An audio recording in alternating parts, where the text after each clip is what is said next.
The sand hits your face before you even hear it coming.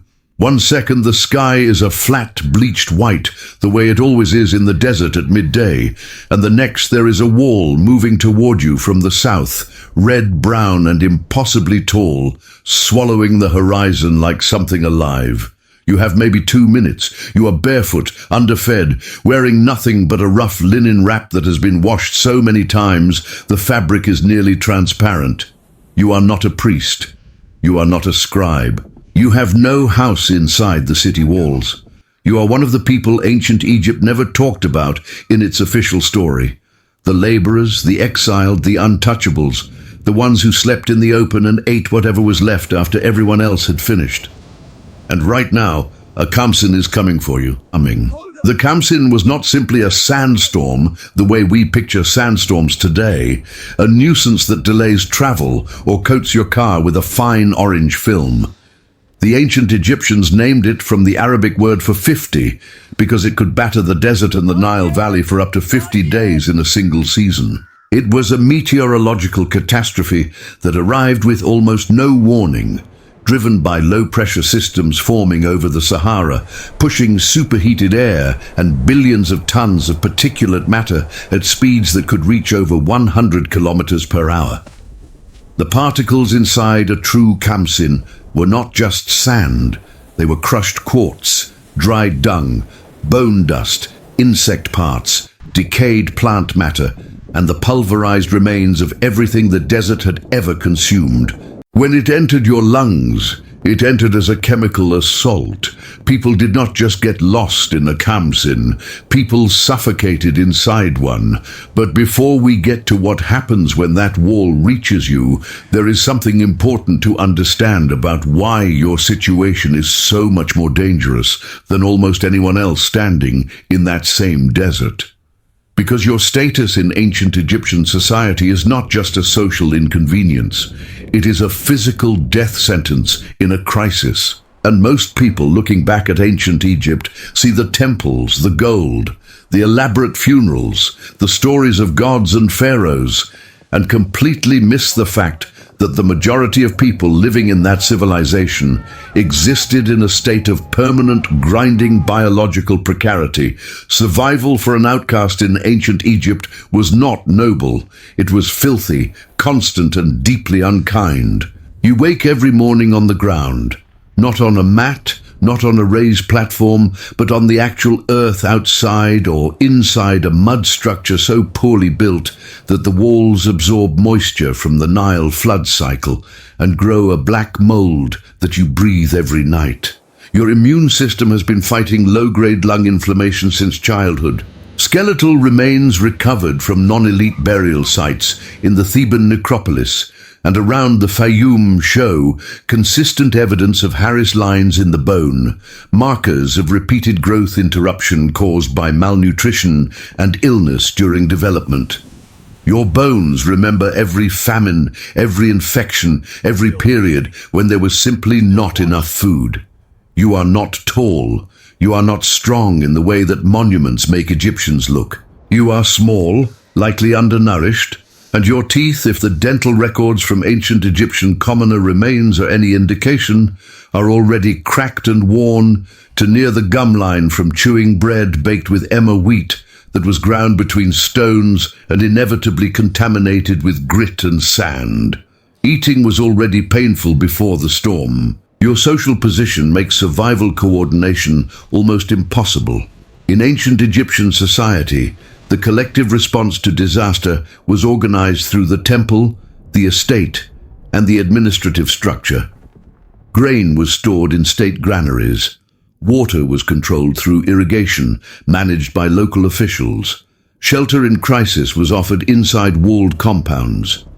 If you were a skilled artisan from the village of Deir el-Medina, you had collective infrastructure around you. If you were a laborer on the periphery, a migrant worker, someone who had been exiled for debt or for violating a social rule, or simply someone born outside the hierarchy that mattered, none of that infrastructure existed for you.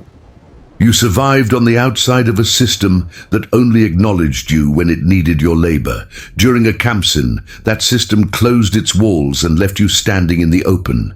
That is exactly where you are right now. The wall is closer.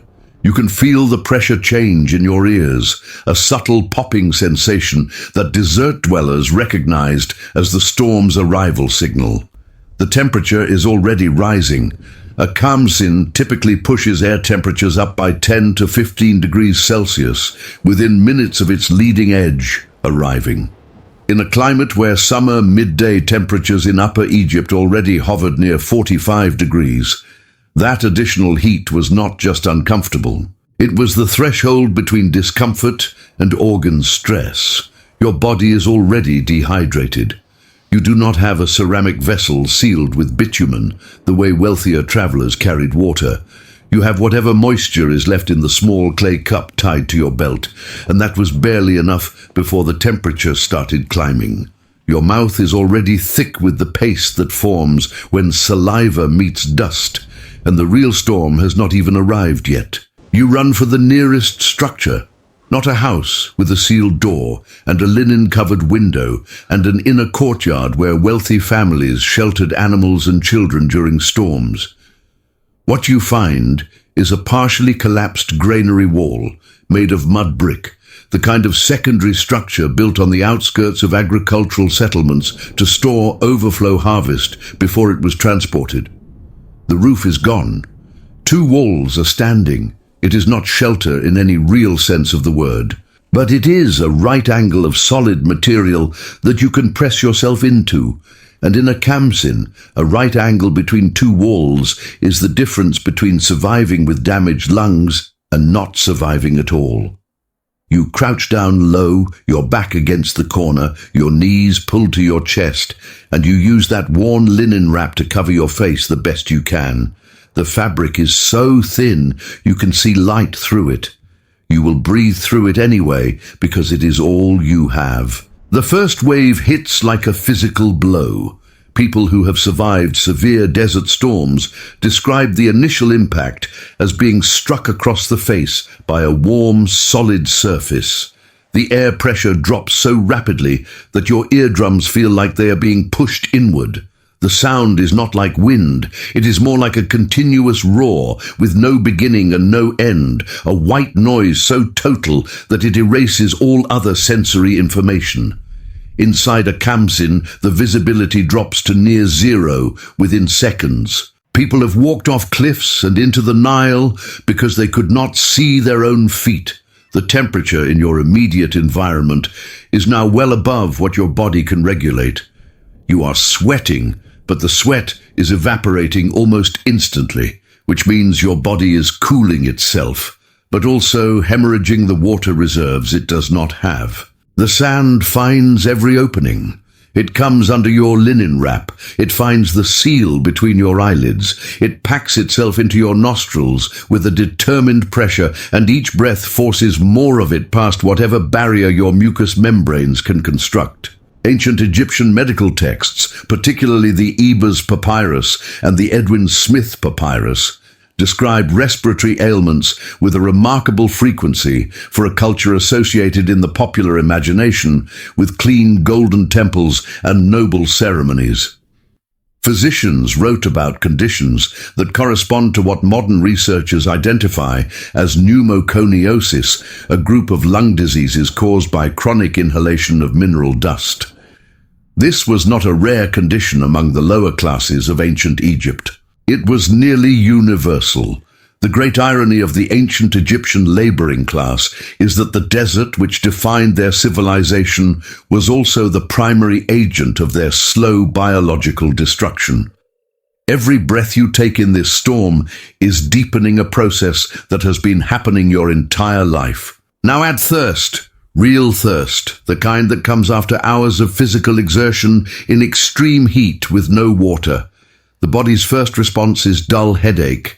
Then comes a sharpening of anxiety that feels almost irrational, a low-grade panic that your nervous system generates to force behavioral change, to make you search for water even at great personal risk. In a Khamsin, that instinct becomes dangerous because it pushes people out of whatever inadequate shelter they found. Dehydration kills decision-making before it kills the body. The ancient Egyptians understood this. Medical papyri and administrative records from desert expeditions describe careful water rationing protocols for official parties moving through the desert, with designated carriers and sealed vessels. Those protocols did not exist for you.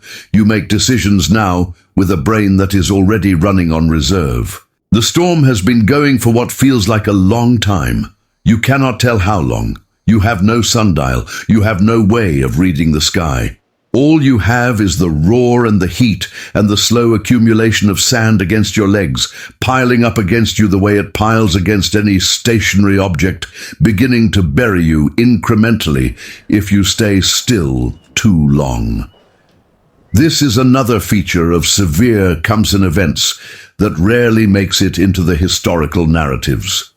The sand does not just pass. It deposits.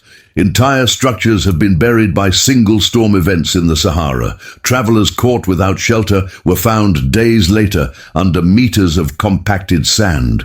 You must periodically move, shaking off accumulation, shifting position, fighting the instinct to go completely still and wait for it to end, because stillness over hours means burial. When the storm finally begins to thin, when the roar becomes a hiss and the red-brown light gradually brightens toward a washed-out yellow, the world that emerges is unrecognizable.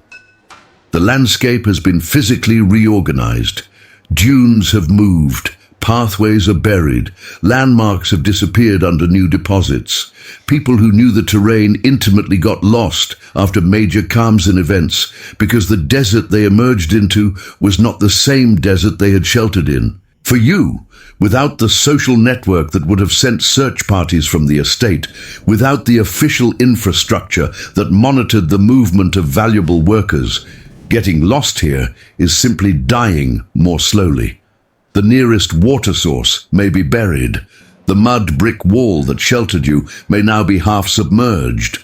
Your sense of direction, already impaired by dehydration, has been further scrambled by hours of sensory deprivation inside the storm. Survivors of Khamsin events in ancient Egypt were not celebrated the way soldiers or hunters were celebrated.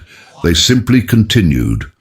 They walked back to whatever margin of civilization they occupied, coughed out dust for days, treated the cuts from wind-driven particles with whatever plant preparations they had access to, probably natron dissolved in water as an antiseptic, plants like fenugreek and castor oil for inflamed skin, and hoped that the inflammation in their lungs would resolve before it didn't.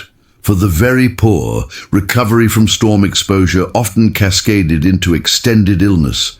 A weakened immune system, combined with contaminated water from disrupted irrigation channels and food scarcity in the days immediately following a major storm, created a biological perfect storm inside the body. Tonight, if you make it back to where you sleep, you will lie on the ground again. The sand in your lungs will make you cough until your ribs ache. Your eyes will be red and scratched from particles that embedded themselves beneath your eyelids. Your lips will be cracked deep enough to bleed. You will not wash your face with clean water, because clean water was a privilege measured out carefully for drinking. You will not change clothes, because you own one garment. You will eat whatever grain paste or dried fish was left in the communal pot, if the storm did not contaminate it. And you will sleep as the desert cools and the stars appear over a landscape that the storm has rearranged without asking anyone's permission. The next time you feel slightly annoyed because dust gets on your glasses or because the wind messes up your hair, consider what it means that you have glasses to protect your eyes, a door to close behind you, a shower to wash the day away, a bed that lifts you off the ground, and lungs that have only ever breathed filtered air. Every single one of those things is separated from the life described here by nothing more than the accident of when and where you were born. The outcast in ancient Egypt did not have a backup plan. The storm did not care about status, and survival, when it happened, was never once guaranteed. If there is another civilization, another ancient empire, another buried city or forgotten ritual or corner of history where people lived in ways the textbooks have sanitized beyond recognition, tell us about it in the comments. Every time someone names a place they want to see without the mythology, without the gold and the glory and the beautiful paintings, we go there next.